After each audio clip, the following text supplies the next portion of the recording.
आज जो फिल्म मैं आपके लिए लाया हूँ उसका नाम है लकी भास्कर, जो इन दिनों काफी चर्चे में है। इस फिल्म में आप देखेंगे कि किस तरह एक मामूली आमने वाला शख्स अपनी जहानत का इस्तेमाल करके करोड़पति बन जाता है। लेकिन ये सफर इतना आसान नहीं था, क्योंकि हर कदम पर उसे बेशुमार चैलेंजेस का सामना करना पड़ा। इसके बावजूद उसने कभी हार नहीं मानी और वो कर दिखाया जो आम इंसान सोचने से भी घबराता है। तो आइए बगैर वक्त जाया की कहानी का आगाज करते हैं। मूवी की शुरुआत 1992 की मुंबई से होती है, जहां हम भास्कर नाम के शख्स को जॉकिंग करती हुई देखते हैं। वो हमें स्टॉक मार्केट के बारे में बता रहा होता है कि दीगर कामों के साथ साथ स्टॉक मार्केट से भी पैसे कमाई जा सकती है। तभी सीबीआई की chief investigation officer Laxman Rao आकर उसे रोकते हैं और अपने साथ मगध बैंक चलने को कहते हैं, जहां वो पहले से काम करता है।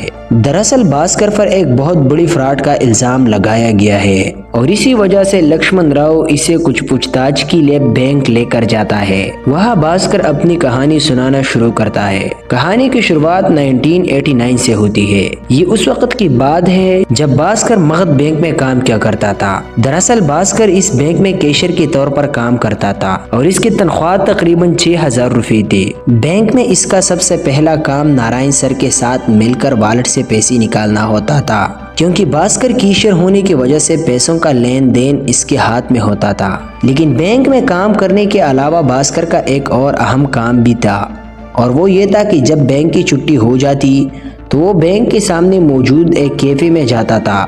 वहाँ वो गरीब और जरूरतमंद लोगों की मदद करता था। इस काम में उसका सामा नाम का दोस्त इसकी हेल्प करता है। भास्कर एक कैशियर जरूर है, लेकिन इसके मोहल्ले में कोई भी ऐसा नहीं था जिससे उसने पैसे उधार ना ले हो।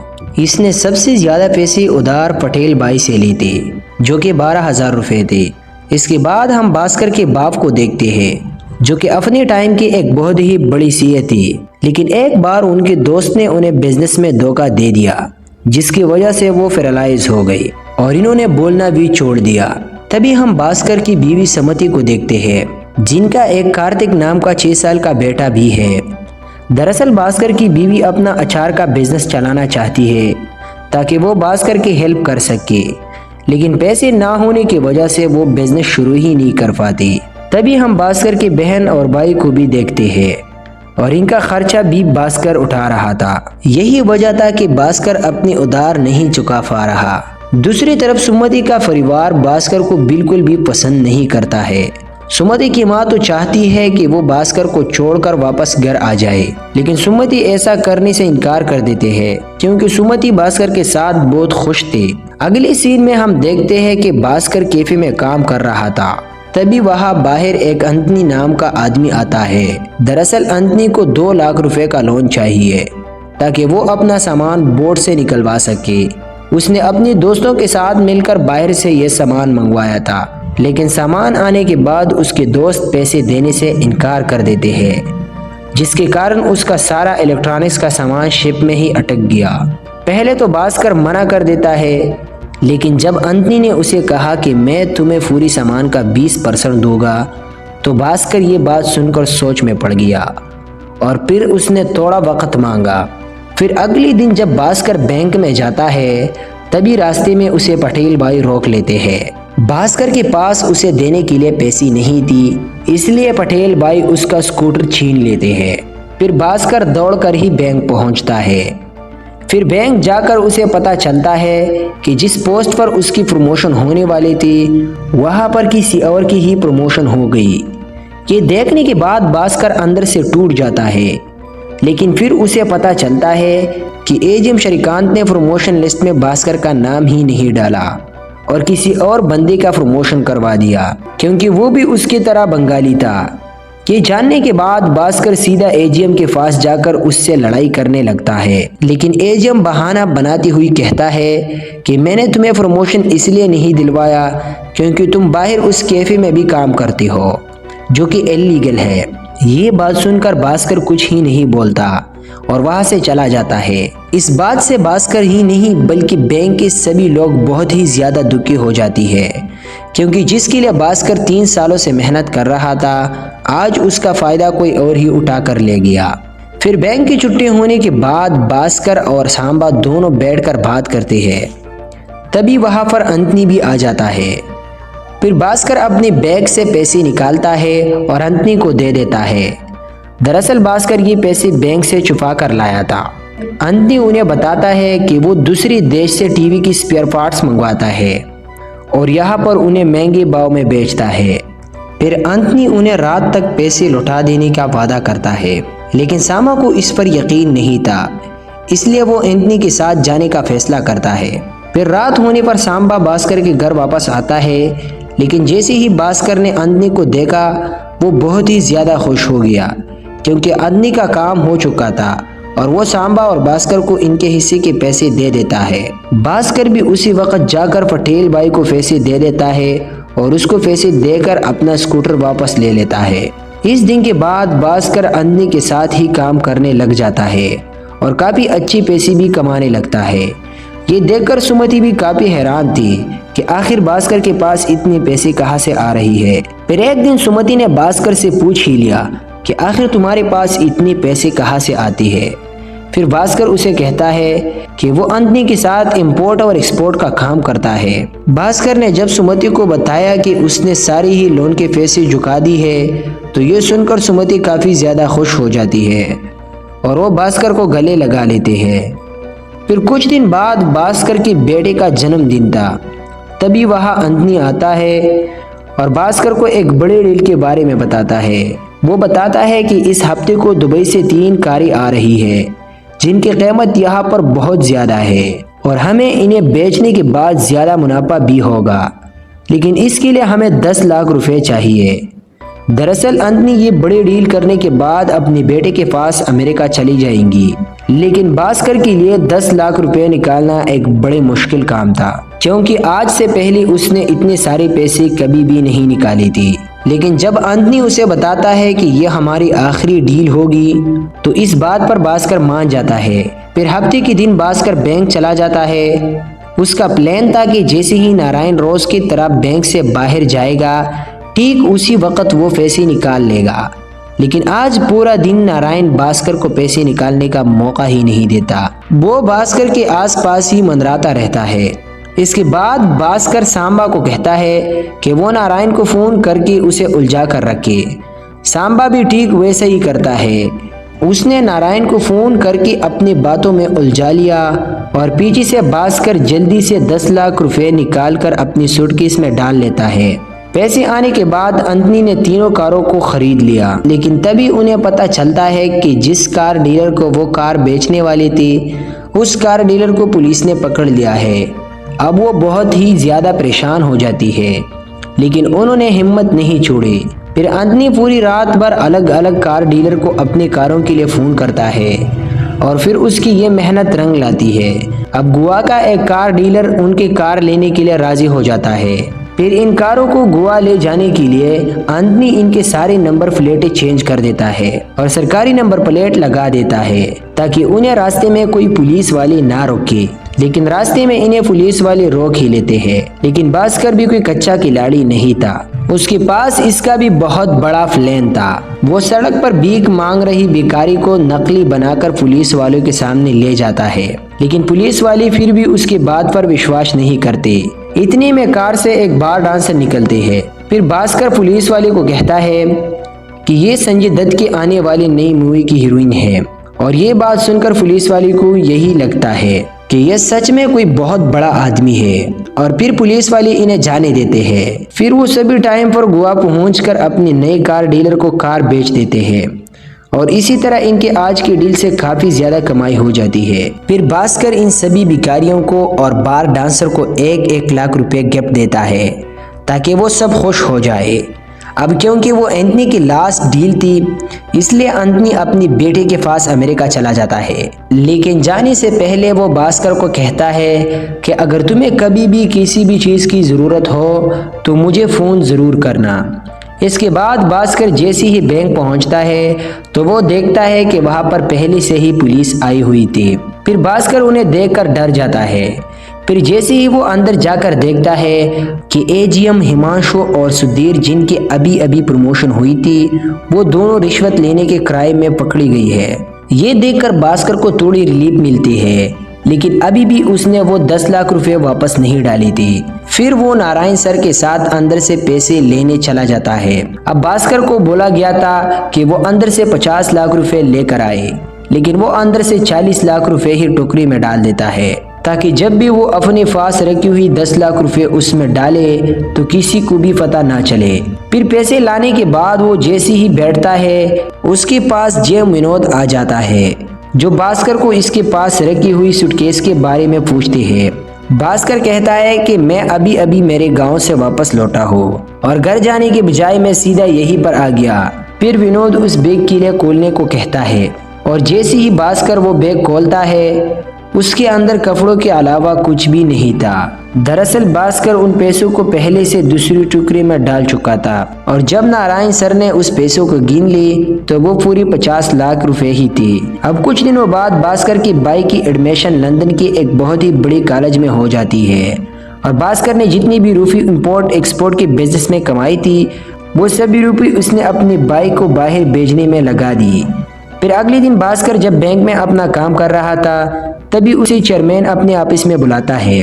भास्कर वहां जाने से घबरा रहा था, लेकिन चेयरमैन उसकी प्रमोशन करके उसे एजीएम बना देता है। अब भास्कर बहुत ज्यादा खुश होता है, और साथ ही उसे वो मारुति कार भी मिल गई थी, जिसको लेना कभी उसका सपना हुआ करता था।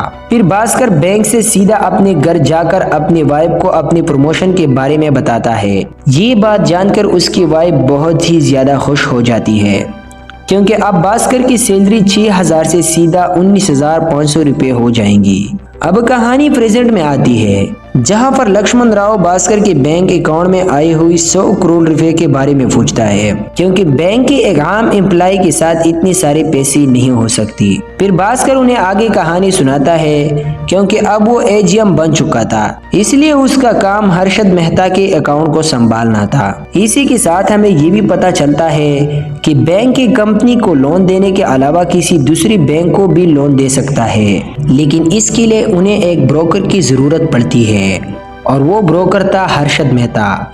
इसका मतलब ये था कि अब मगध बैंक कटारिया बैंक को लोन देगा। अब ये सारे लोन की अमाउंट पहले हर्षद मेहता के अकाउंट में जाएगी, और फिर हर्षद मेहता आगे इन पैसों को कटारिया बैंक में ट्रांसफर कर देगा। इसके लिए इस ब्रोकर को 0.01% कमीशन भी मिलेगा। अब भास्कर के पास सूरज नाम का एक आदमी आता है, जो कि हर्षद मेहता का असिस्टेंट था। दरअसल सूरज भास्कर के पास कुछ पेआर यानी कि बैंक रिसिप्ट पर साइन करने के लिए आता है। फिर सूरज भास्कर को कहता है कि कभी कभी पैसे देने में थोड़ी देर भी हो सकती है। फिर भास्कर उसे कहता है कि ये कभी कभी ही होनी चाहिए, हर बार ऐसा नहीं चलेगा। फिर सूरज भास्कर को रिश्वत देने की कोशिश करता है, लेकिन भास्कर रिश्वत लेने से साफ साफ मना कर देता है। तभी उसे हर्षद मेहता का अकाउंट की बैंक की डिटेल मिलती है, और डिटेल में उसे पता चलता है कि वो मगध बैंक से जो भी रुपये ले रहा था, वो कटारिया बैंक में जाने के बजाय कहीं और ही जा रही थी। इस बात का पता लगाने के लिए भास्कर दलाल स्टेट में पहुंच जाता है। वहां जाकर उसे असली कहानी समझ में आती है। तालाश में बैठा एक आदमी उसे बताता है कि जब भी किसी कंपनी के शेयर्स बहुत ज्यादा गिरे होते हैं, उसी वक्त हर्षद मेहता अपने सारे पैसे उसी पर लगा देता है और उसको खरीद लेता है। यह देखकर और लोग भी उस पर पैसे लगाने लगते हैं, ये सोचकर कि उस शेयर की भाव बढ़ जाएगा। और जैसे ही लोग पैसा लगाना शुरू करते हैं, हर्षद मेहता अपना प्रॉफिट निकालकर सारे शेयर्स बेच देता है, जिससे कि दूसरों का नुकसान होकर उसे मुनाफा हो जाता है।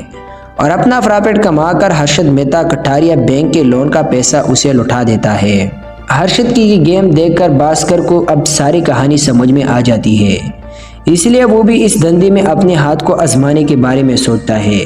फिर कुछ दिन बाद भास्कर सूरज को अकेले में बुलाकर उससे एक डील करता है। भास्कर कहता है कि मैं तुम्हारी इस धंधे में साथ दूंगा, पर पहले तुम्हें मेरे 2 शर्तों को मानना पड़ेगा। पहली, जितनी भी पैसे तुम लोगे मुझे उसमें से 1% देना होगा, और दूसरी, जब भी तुम कोई शेयर खरीदोगे या बेचोगे उससे पहले तुम्हें उसके बारे में मुझे बताना होगा। ये डील सूरज मान लेता है। इसके बाद डील के मुताबिक सूरज जब भी कोई शेयर्स खरीदता उससे पहले वो भास्कर को बता देता है, और जब भी सूरज भास्कर को शेयर बेचने के लिए कहता तो भास्कर उन्हें बेच देता है। काफ़ी वक्त तक ये गेम चलती रहती है और भास्कर बहुत ही जल्दी अमीर आदमी बन जाता है। लेकिन जितना भी पैसा भास्कर के पास था वो सारी की सारी मनी ब्लैक थी। इसलिए भास्कर अन्नी के पुराने आदमी अनवर की हेल्प लेता है। अनवर भास्कर को आइडिया देता है कि हम इस पैसे को लॉटरी के जरिए वाइड कर सकते हैं। फिर भास्कर ठीक ऐसा ही करता है। वो एक लॉटरी वाले को रिश्वत देकर खुद की लॉटरी लगवा लेता है, जिससे कि भास्कर को पूरी 25 लाख की लॉटरी लगती है। लेकिन टैक्स काट कर उसे सिर्फ 17 लाख ही मिलती है। ये खबर सुनकर उसकी वाइफ बहुत ही खुश हो जाती है और अब भास्कर अपने एरिया का बहुत ही अमीर आदमी बन जाता है। अब भास्कर के पास इतनी सारे पैसे थे कि वो अपनी सिस्टर की शादी के लिए गहनों की पूरी दुकान ही खरीद लेता है। अब वो अपने लिए एक बहुत ही महंगी गाड़ी भी खरीदता है। अब उसकी बीवी जो अचार का कारोबार शुरू करना चाहती थी, भास्कर उसका वो ख्वाब भी पूरा कर देता है। लेकिन इसी के साथ भास्कर का चलान बहुत ही बदल जाता है। वो अब किसी के साथ भी सही तरीके से बात नहीं करता।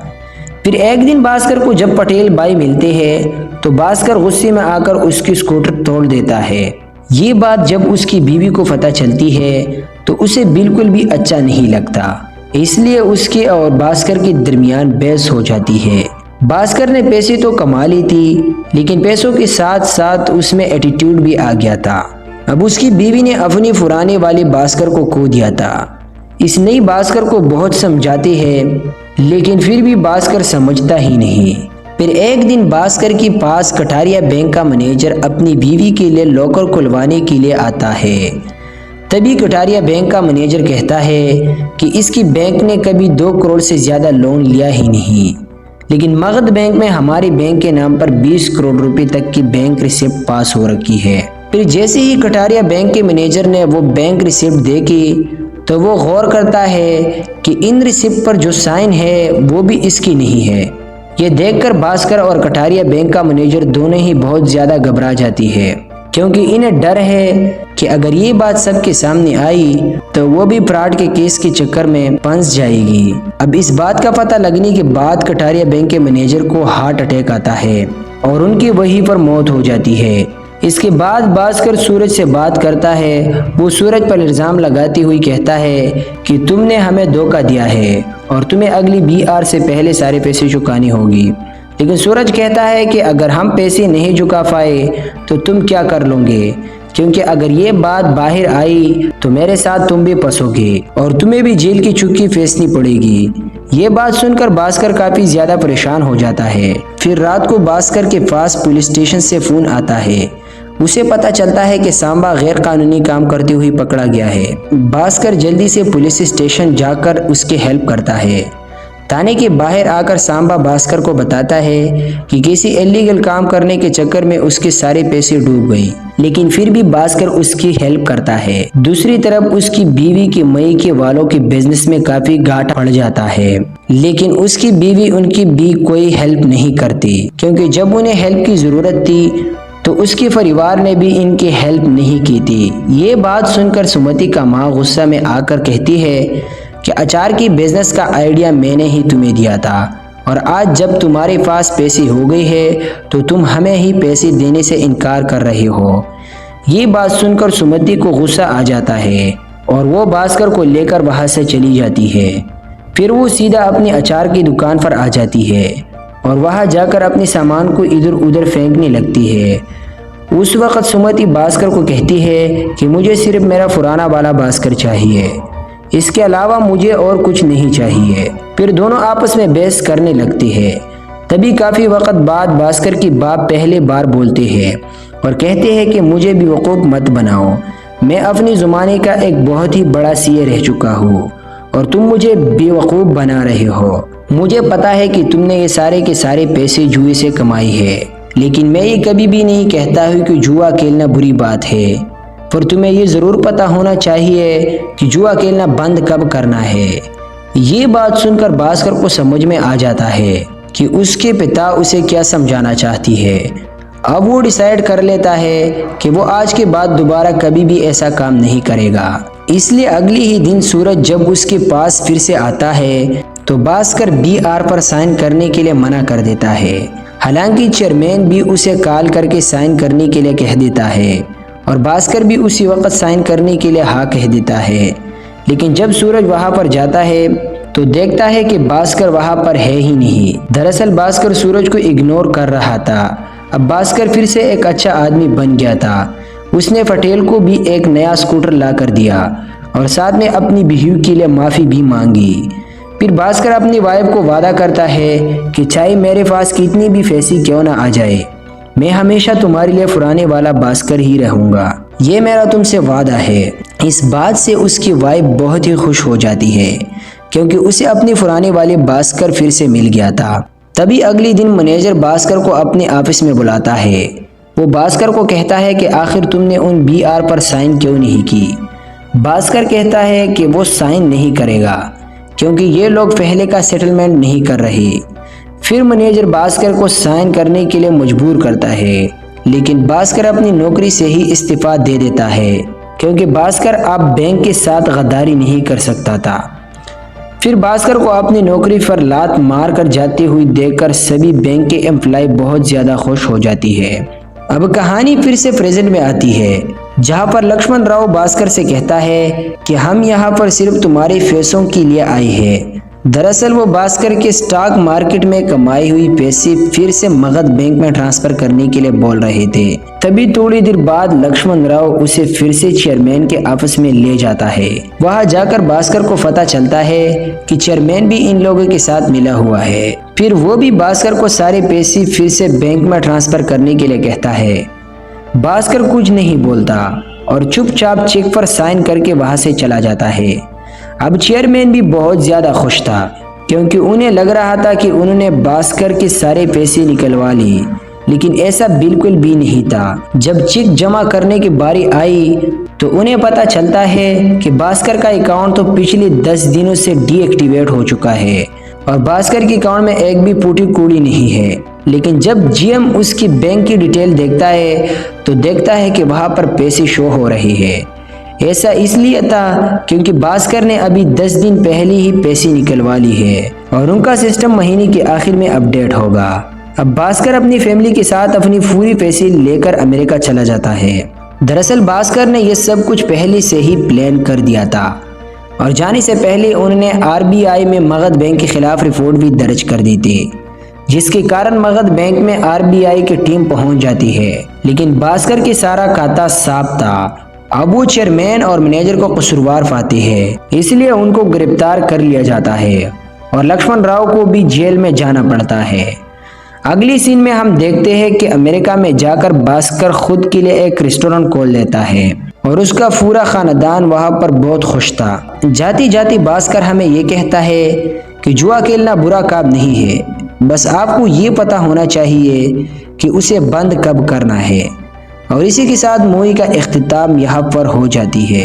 दोस्तों, अगर आपको इस मूवी की कहानी अच्छी लगी हो तो मेहरबानी करके वीडियो को लाइक और चैनल को ज़रूर सब्सक्राइब करें। मिलेगी एक नई वीडियो में, तब तक के लिए अपनी भाई को दीजिए इजाज़त। Good bye.